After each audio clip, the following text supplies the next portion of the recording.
Every day, a sea of decisions stretches before us.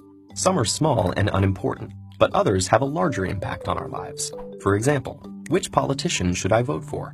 Should I try the latest diet craze? Or will email make me a millionaire? We're bombarded with so many decisions that it's impossible to make a perfect choice every time. But there are many ways to improve our chances, and one particularly effective technique is critical thinking. This is a way of approaching a question that allows us to carefully deconstruct a situation, reveal its hidden issues, such as bias and manipulation, and make the best decision. If the critical part sounds negative, that's because, in a way, it is.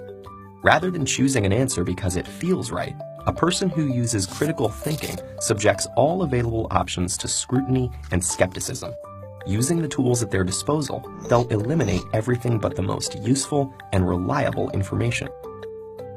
There are many different ways of approaching critical thinking, but here's one 5-step process that may help you solve any number of problems.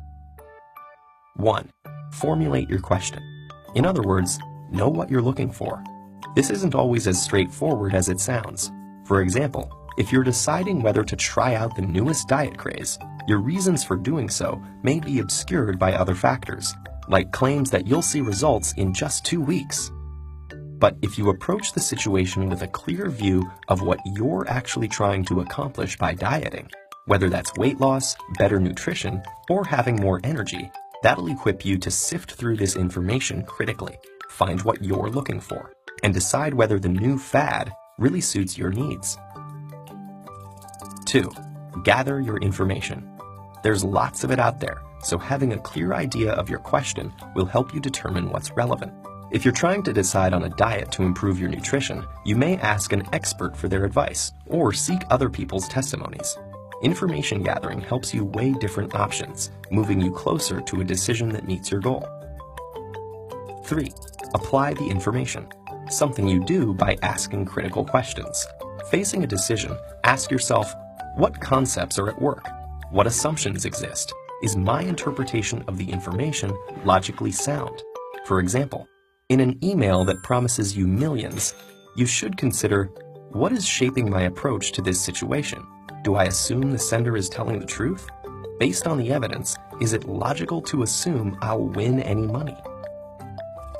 4. Consider the implications.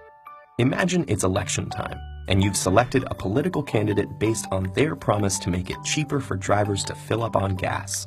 At first glance, that seems great, but what about the long-term environmental effects?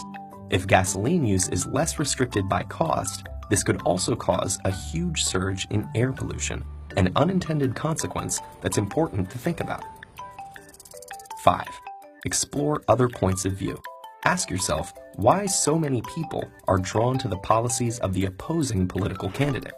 Even if you disagree with everything that candidate says, exploring the full spectrum of viewpoints might explain why some policies that don't seem valid to you appeal to others. This will allow you to explore alternatives, evaluate your own choices, and ultimately help you make more informed decisions. This 5-step process is just one tool, and it certainly won't eradicate difficult decisions from our lives, but it can help us increase the number of positive choices we make. Critical thinking can give us the tools to sift through a sea of information and find what we're looking for. And if enough of us use it, it has the power to make the world a more reasonable place.